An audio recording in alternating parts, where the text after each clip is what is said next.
We all have a lot of business ideas in our mind, and usually we discuss with family, friends, colleagues, classmates.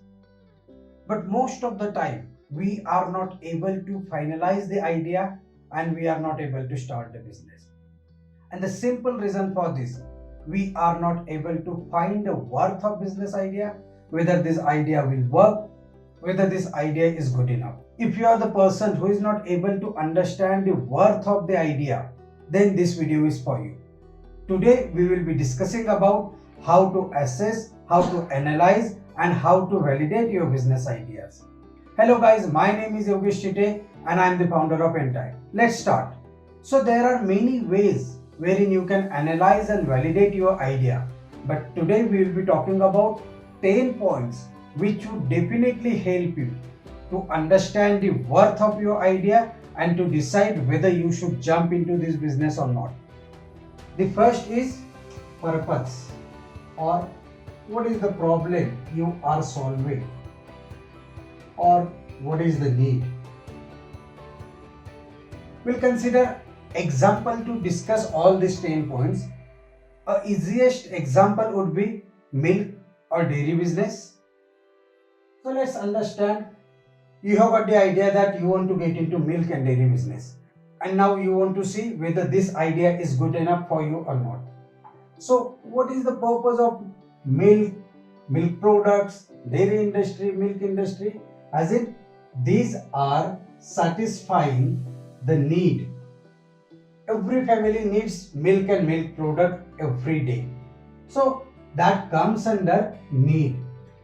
Okay, you are not solving any problem or there is no purpose. There could be some other business ideas wherein you are solving the problem or the purpose is different. Once you identify whether your idea is solution to the problem or it is a purpose or it is a need or it is a demand, okay, then next you need to understand differentiation.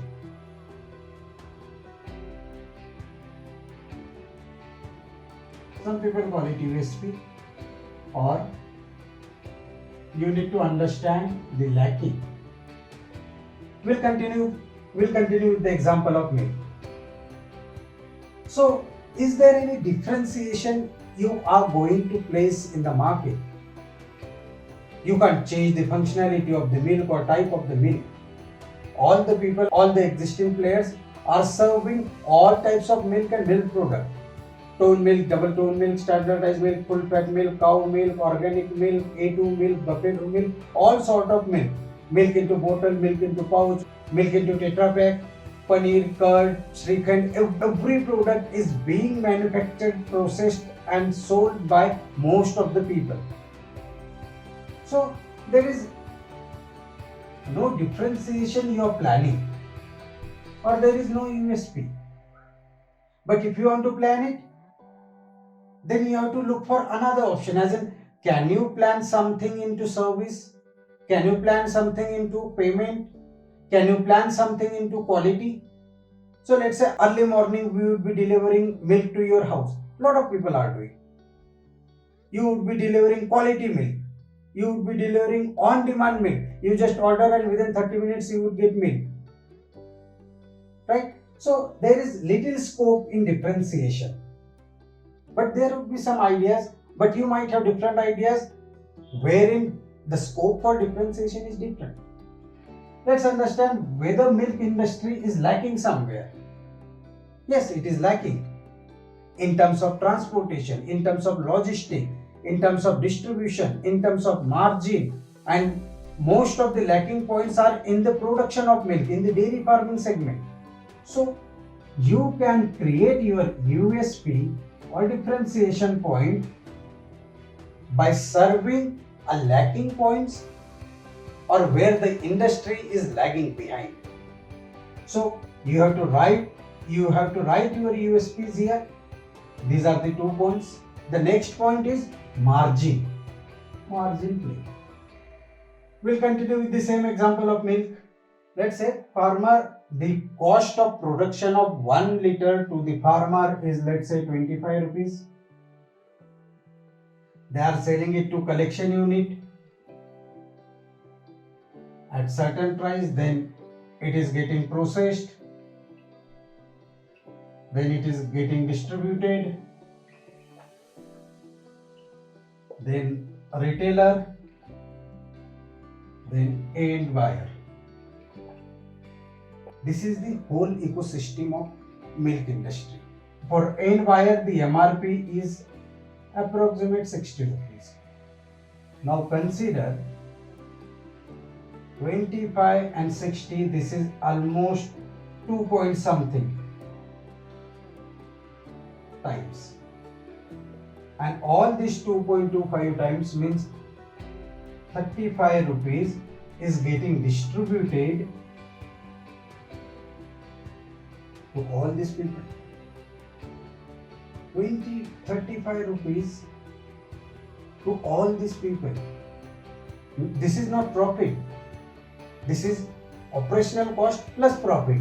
As in for collection of milk, there is some cost involved, for processing cost involved, distribution cost involved, retailing cost involved. So consider they have got the 50% of the cost. That means only 75 rupees to all these 5 people. Right? If we equally distribute, so maximum 2.5 rupees per liter. So you get into any part of this milk industry. Let's say I would be starting my collecting unit, I would be starting my processing unit, or I would become a distributor, or I would become a retailer. So maximum 2.5 rupees is the scope, right? You don't have much margin play here. This industry can gives you the volume, but how much? If I want to start a retail unit, how much I would be able to sell? 100 liters, 500 liters a day?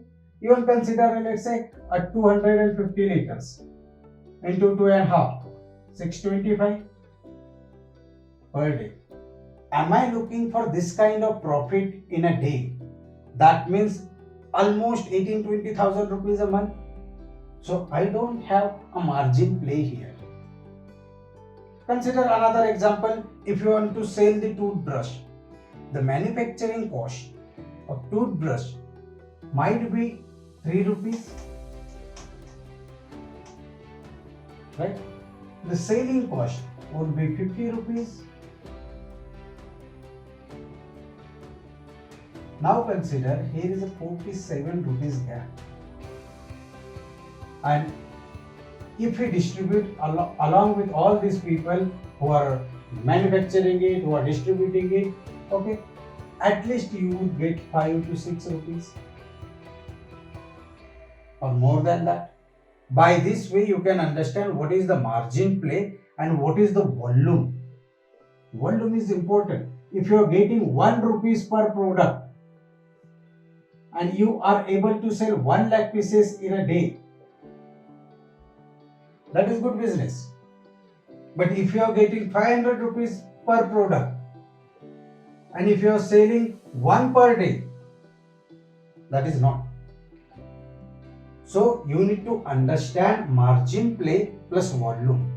And if you think that your idea is giving you good margin play and good volume, then idea is good. What are the other ways to maximize your margin play? If you think that your product can reach from your company to end buyer directly, then you have got all the margins to play. This won't be applicable in every business, but there are some business ideas wherein from your factory, from your company, direct to the end consumer. This can increase your margin play. If you are not able to cut down all the middlemen, are there chances instead of 3 you only involve 2 or 1? So this can increase your margin play. So this is how you can understand. If you have got the good margin plus sufficient volume, if you have got the less margin but volume is high, if you have got the great margin and the volume is less, the idea is good. But if the margin is less and volume is less, don't go for that idea. The next thing we can understand is scale up chances, the probability of scale up. This is 4th point. scale up probability. Again, continuing the same example, milk. Let's say if I am selling 10 liters a day is my first day capacity. In some time or some years, can I reach to 10 lakh liters per day? Is there a possibility? We are talking about possibility. Yes, absolutely there is possibility. India is the number one producer of milk. To process the milk and sell the milk, we can use the machineries. So production is not problem, processing is not problem, selling is not the problem. Everything is available. So I can reach from 10 liters to 10 lakh liter. That means there is a chance and high probability of scaling up my business idea. Another example wherein we can understand the limitation is doctor or a consultant. Let's say I am doctor or consultant. I work only 12 hours a day. My consulting session is 1 hour per session. 1 hour per session. That means I can do only 12 sessions in a day. This is my maximum capacity. Can I increase it to 500 sessions per day? There is limitation. That means consulting comes with the limitation, limited bandwidth. Yes, I can go, let's say from 12 to 50. How? Another 3 consultants that can use me 40 etc. But I cannot say I can hire 1,000 consultants and then I would scale up. This won't happen in practical life. But here I can go from 10 liter to 10 lakh liter in a day. So does your idea is having this scale up probability and scale up chances with the help of technology and machines? If yes, then that is good idea. If your idea do have the limitations like consulting and doctor profession and the profit margin is good and you are happy with the limited scale up and limited money, yes, this also is good idea. It depends on your perception, your vision, your dream. But we need to understand the scale up probability as well. The next thing we should understand is the market potential. Again, continuing the same example of the milk. India's population is 1.3 billion or rather 1.5 billion for that matter now.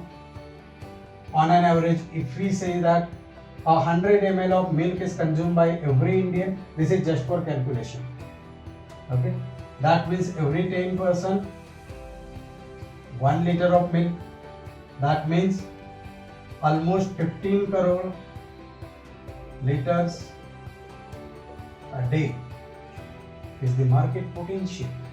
15 crore liters a day is the market potential for milk. Then there are milk products. Do you see a huge potential? If we just multiply it by 50 rupees, that means it is 750 crore a day rupees. Huge market potential. If you can grab a 0.1% of the total market share in next 3 years, that means 75 lakh a day. Isn't it? These numbers are good. So make sure your idea is having a more market potential. We will take the example for less market potential as well. Consider you are into opening a Demat account. Hardly there are 3 to 4 crore people who are having the Demat account, and every year there could be 1 crore people more. And if you are earning, let's say 100 rupees per account, that means in a year that will be 100 crore. This is less market potential. You should not only focus on the Demat account. There should be a lot more offerings to the people wherein you can increase this market potential. All this we are talking just for example. The reality could be different. But you need to understand what is the market potential of your idea. The next thing is very important thing, and that would really play important role in the early days of your business. That is your skills. or expertise and your experience, right? Let's say if I am from marketing background or sales background or technology background, that means this is my strongest point. Does my idea need a great marketing person? Okay, that means I am the right fit.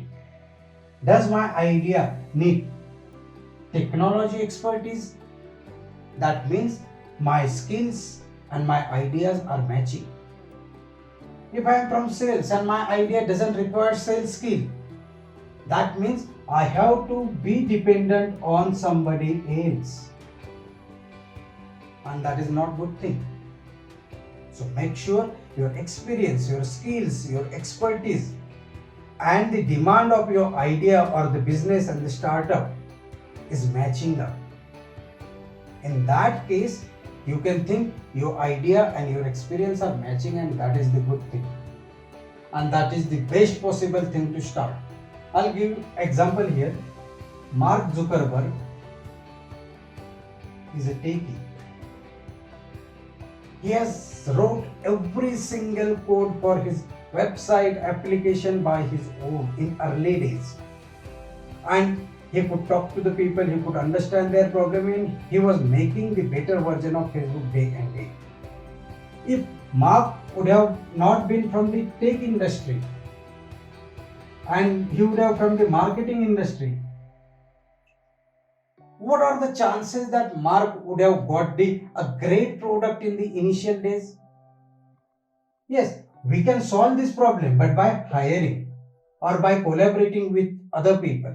And if you are getting some other people who can match the requirement of your idea, then that is the good situation to start. But make sure one of the function which is demanded by your idea, you are having that or you can learn that. In that case, you are good to start. The seventh thing is related to our last point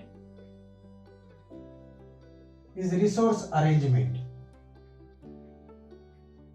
As I said, let's say I am from technology background, I can build website applications, or I am from marketing background and my idea needs sales, technology, marketing and distribution, and I am good at this. Okay, plus I would need some funds, infrastructure, right? Am I able to get all these three people? Am I in a position to manage the fund? Am I in a position to get the infrastructure required? It could be office, machines, factory, anything. So what are other resources are required, and am I in position to arrange that just to start? If yes, you're good to go. The next thing is threat. Or we can give another perception to this: disruption. Does your idea is having a kind of threat wherein your product or your business would get wiped out in coming future? Like there was a typewriter, now nowhere is the typewriter. There were a simple mobiles, now hardly we can see that. There are a lot of things 10 years back, 5 years back, but we don't see now. Do you think that you have got some kind of threat or disruption by the technology, by the people, by the culture? So you have to understand a stage of your product in the life cycle. This is product life cycle.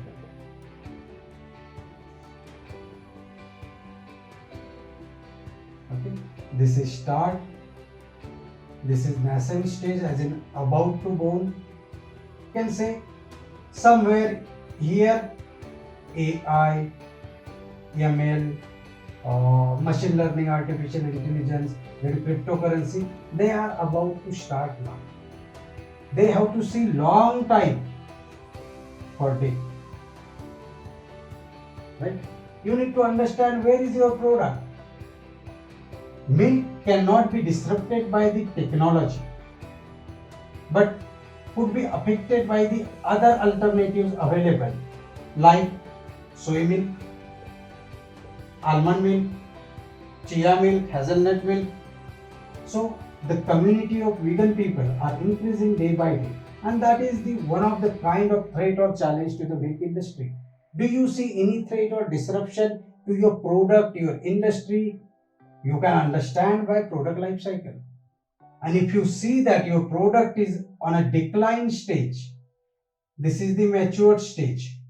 This is start, this is end, this is matured. Somewhere your product comes to this line, you should be more careful while starting. But if your product is on this line, so you can start. There is good time in hand. So in last point we have discussed two things: disruption, threat, and the product life as well. Okay. Now the next point is product mix. Again continuing the same example, milk.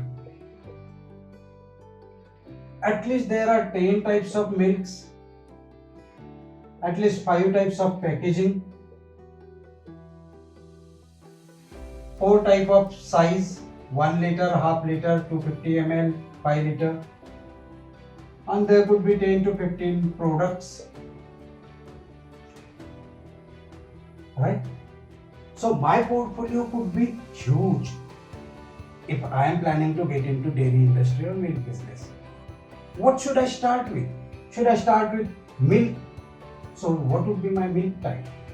What would be my packaging? What would be the size? If I want to get into product, what product I should plan?